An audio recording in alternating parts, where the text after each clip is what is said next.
Hello दोस्तों, स्वागत है आपका हमारे YouTube चैनल में। तो देखिए, आज भारतीय संविधान में एक नए टॉपिक की चर्चा करते हैं और वो है आपातकालीन प्रावधान। और आपातकालीन प्रावधान का उल्लेख है भाग 18 में और अनुच्छेद 352 से लेकर के 360 तक उल्लेख है। ठीक है, तो यदि आ जाए आपातकालीन उपबंध कहाँ के संविधान से लिए गए हैं? जर्मनी के बीमर संविधान से। और जर्मनी के बीमर संविधान में इनको शामिल किया गया था 1833 में।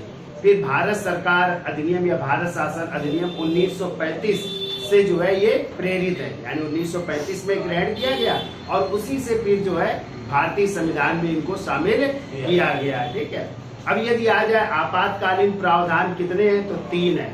एक है राष्ट्रीय आपात, जिसका उल्लेख है अनुच्छेद 352 में।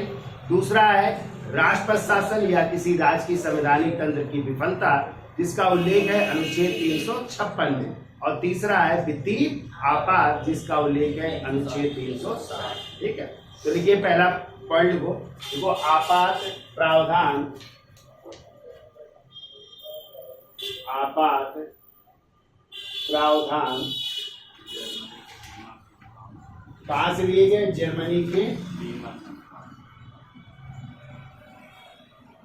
एक बीमर संविधान से। बीमर संविधान, और इनको जो है शामिल किया गया था 1833। कब? फिर ये जो है अगला पॉइंट लिखो, देखो 1935 के भारत शासन अधिनियम। भारत शासन अधिनियम से प्रेरित है। अधिनियम से प्रेरित भारत शासन अधिनियम द्वारा लिए गए कितने आपात उपबंध है? तो 3 आपात उपबंध है। पहला है राष्ट्रीय आपात, और राष्ट्रीय आपात का उल्लेख है अनुच्छेद 352 में। दूसरा है राष्ट्रपति शासन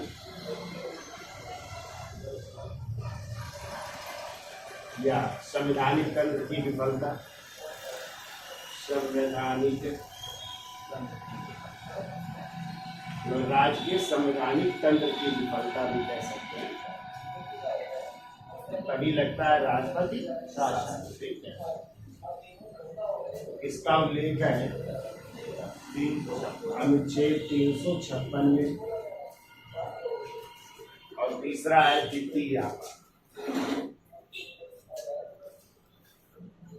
वित्तीय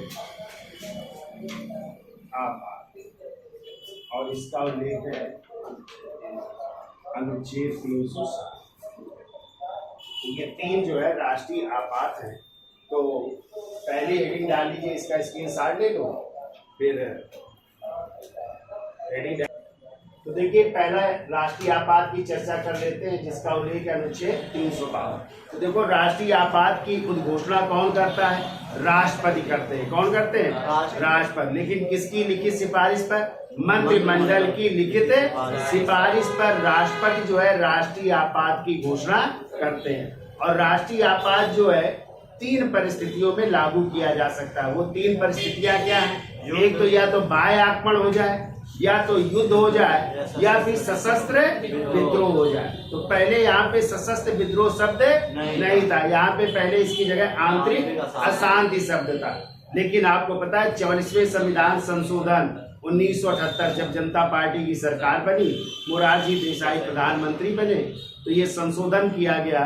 और इसी 44वें संविधान संशोधन 1978 द्वारा आंतरिक अशांति शब्द को हटा दिया गया और उसकी जगह क्या कर दिया गया? सशस्त्र विद्रोह कर दिया। ठीक है, तो लिखिए, देखो, राष्ट्रीय आपात की घोषणा।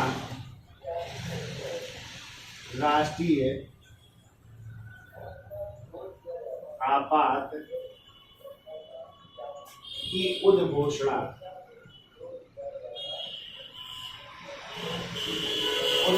किसके द्वारा? राष्ट्रपति द्वारा किसकी लिखित सिफारिश पर? मंत्रिमंडल की है, मंत्रिमंडल की लिखित सिफारिश। और ये लिखित सिफारिश का भी प्रावधान 24वें संविधान संशोधन 1978 द्वारा किया गया है। लिखित है सिफारिश पर निम्न स्थितियों में की जाएगी। निम्न स्थितियों में कौन कौन सी वो स्थितियां हैं? तो पहला आपको यदि क्या हो जाए, बाह्य आक्रमण हो जाए, कोई देश जो है क्या कर दे, आक्रमण कर दे, तो बाह्य आक्रमण हो जाए इस स्थिति में, या फिर क्या हो जाए, युद्ध हो जाए, युद्ध हो जाने की स्थिति में। और तीसरा है या फिर हो जाए सशस्त्र विद्रोह, सशस्त्र विद्रोह। तो देखिए सशस्त्र विद्रोह पहले ये शब्द नहीं था, तो नोट करके लिख लीजिएगा। देखो 44वें संविधान संशोधन, 44वें संविधान संशोधन 1978 द्वारा आंतरिक अशांति शब्द के स्थान पर आंतरिक अशांति शब्द के स्थान पर क्या किया गया, सशस्त्र विद्रोह किया गया। सशस्त्र विद्रोह किया गया, ठीक है। तो पहले यहाँ पे कौन सा शब्द था, सशस्त्र, आंतरिक अशांति शब्द, और आंतरिक अशांति के स्थान पर क्या हो गया, सशस्त्र विद्रोह कर दिया गया, ठीक है। अब देखो ये राष्ट्रीय आपात की घोषणा कैसे करेंगे राष्ट्रपति? या तो ये ऐसी घटना घट जाए या घट जाने की ऐसी स्थिति बन रही हो कि मान लो कोई आक्रमण करने वाला हो देश, या युद्ध की संभावना या सशस्त्र विद्रोह होने की स्थिति में भी राष्ट्रपति इसकी क्या कर सकते हैं, घोषणा कर सकते हैं। भले ही वो घटना न घटित हुई हो, लेकिन इस जो ये घोषणा की जा सकती। अब जब राष्ट्रपति घोषणा कर देंगे तो पता है संसद से इसको कितने महीने में जो है पास हो जाना चाहिए, 1 माह के अंदर। कितने माह के अंदर? 1 माह के अंदर जो है संसद से ये प्रस्ताव क्या हो जाना चाहिए, पास हो जाना चाहिए, और नहीं होगा तो समाप्त हो जाएगा, ठीक है। अब यदि एक बार पास हो गया संसद से तो कितने महीने के लिए राष्ट्रीय आपातकाल लग जाएगा, 6 माह के लिए। और 6 माह के बाद यदि बढ़ाना है तो फिर संसद में लाया जाएगा, फिर जो है संसद के कुल सदस्यों या संसद के जितने भी सदस्य हैं उनका पूर्ण मतलब बहुमत होना चाहिए, एवं उपस्थित एवं मतदान करने वाले सदस्यों के 2/3 बहुमत से, यानी विशेष बहुमत से इसको पास भी होना चाहिए। और इसको 6 माह के यदि बढ़ाना है तो इसको फिर प्रस्ताव पास करना पड़ेगा संसद के दोनों सदनों से, फिर 6 महीने के लिए बढ़ा सकते हो। फिर बढ़ाना है तो फिर इस तरह प्रस्ताव ला करके फिर बढ़ाया जा सकता है। तो अधिकतम कोई समय सीमा नहीं है, जब तक चाहे आप जो है इसको क्या कर सकते हैं, बढ़ा सकते हैं, ठीक है। तो लिखिए अगला पॉइंट लिखिए, देखो राष्ट्रीय आपातकाल की घोषणा संसद के दोनों सदनों के समक्ष, राष्ट्रीय आपातकाल की घोषणा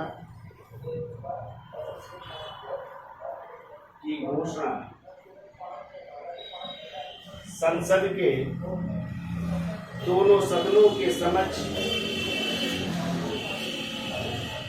संसद के दोनों सदनों के समक्ष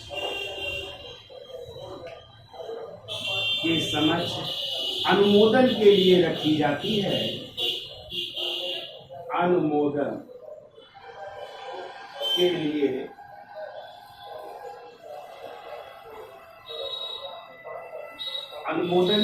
रखी जाती है। और यदि दोनों सदन उद्घोषणा पे, यदि दोनों सदन उद्घोषणा को उद्घोषणा को 1 माह के अंदर अनुमोदित नहीं करते हैं तो 1 माह के अंदर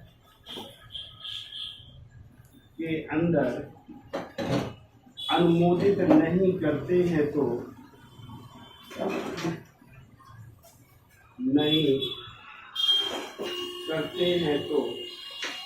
यह समाप्त हो जाएगा। ठीक है, तो उद्घोषणा स्वतः समाप्त हो जाती है। तो उद्घोषणा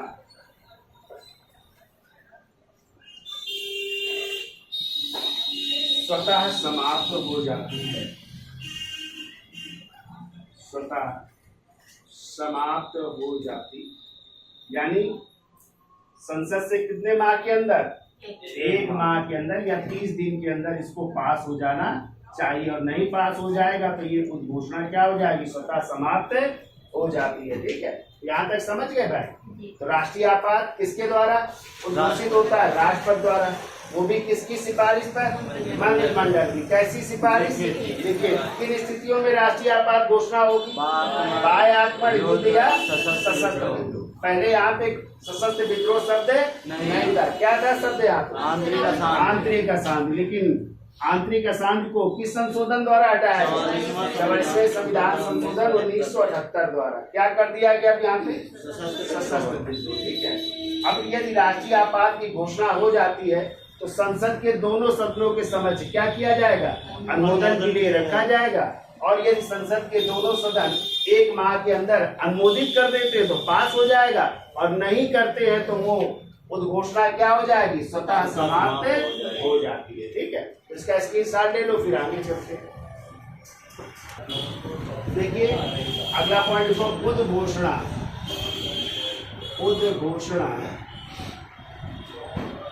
के अनुमोदन का संकल्प। उद्घोषणा के अनुमोदन का संकल्प। उद्घोषणा के अनुमोदन का संकल्प प्रत्येक सदन द्वारा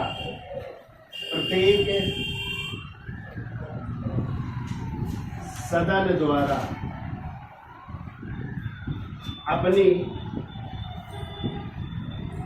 कुल सदस्य संख्या के बहुमत, अपनी कुल सदस्य संख्या के बहुमत एवं उपस्थित एवं मतदान करने वाले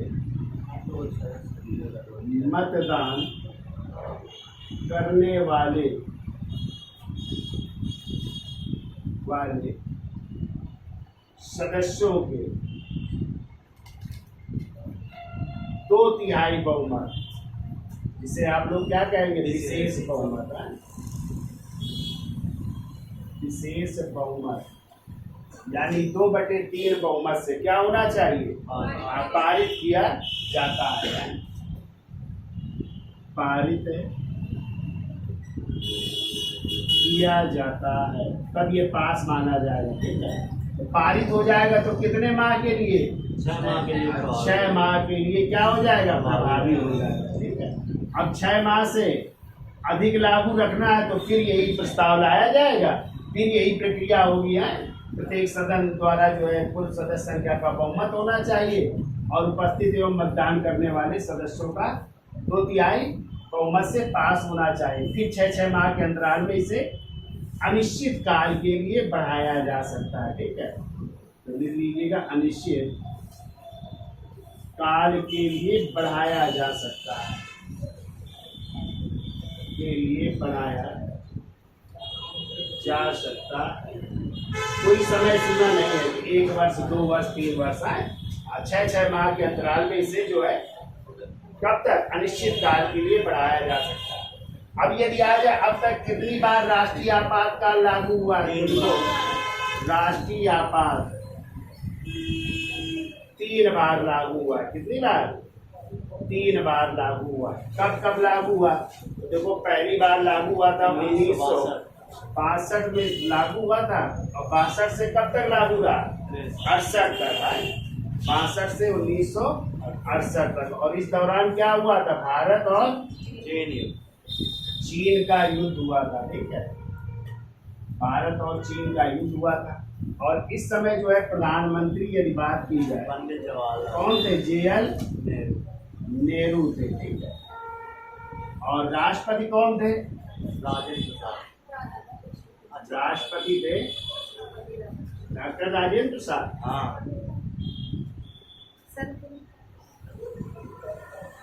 62 में सर्वपल्ली राधाकृष्णन थे। ठीक है, सर्वपल्ली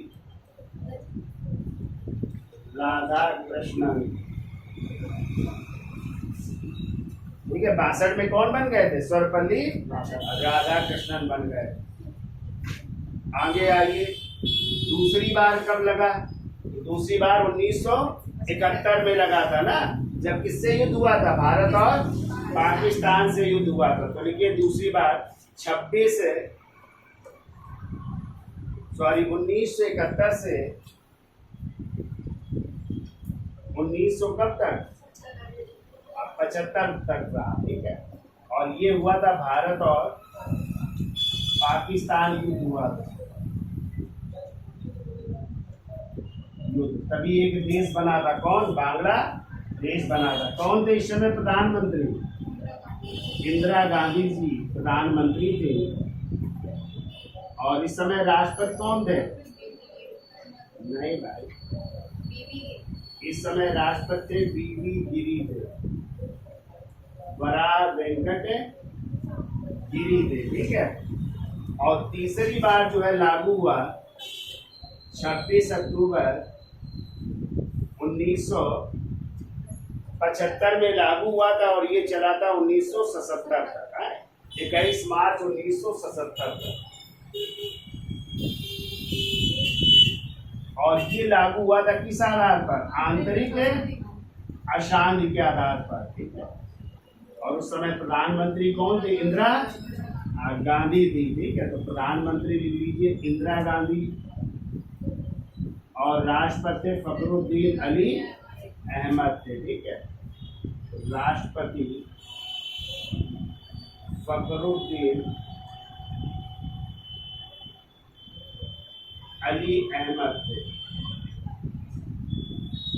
अली अहमद, यानी इसमें जो है इंदिरा गांधी ने अपनी ही पार्टी के यानी कांग्रेस के जिनका विरोध कर रहे थे, ठीक है, सबको जो है जेल में डाल दिया था। तो वो किस आधार पर लागू हुआ था? आंतरिक अशांति। और इसी शब्द को अब हटा दिया गया किस संशोधन द्वारा? 44वें संविधान संशोधन 1978 द्वारा। क्या कर दिया गया यहाँ पे? अब जो है यहाँ पे सशस्त्र विद्रोह कर दिया। ठीक है, तो याद हो जाएगा भाई।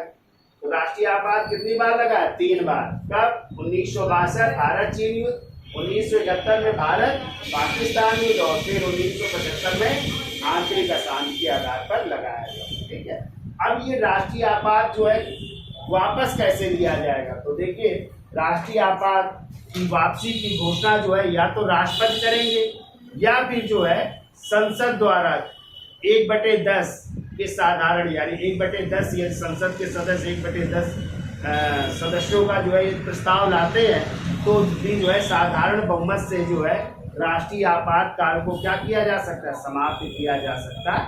ठीक है, तो एक पॉइंट लिख लो, देखो उद्घोषणा की वापसी, ये इसका स्क्रीनशॉट ले लो। तो देखिए उद्घोषणा की वापसी में लिखिए, देखो राष्ट्रपति द्वारा उद्घोषणा की वापसी कभी भी की जा सकती है। की वापसी कभी भी की जा सकती है। की जा सकती है, और इसके लिए संसद के अनुमोदन की जरूरत भी नहीं होती है। संसद के अनुमोदन की जरूरत नहीं, अनुमोदन की जरूरत नहीं होती। ठीक है, एक तो राष्ट्रपति द्वारा कभी भी ली जा सकती है, और दूसरा लिख लो लोकसभा की कुल सदस्य संख्या का 1/10 सदस्य। लोकसभा की कुल सदस्य संख्या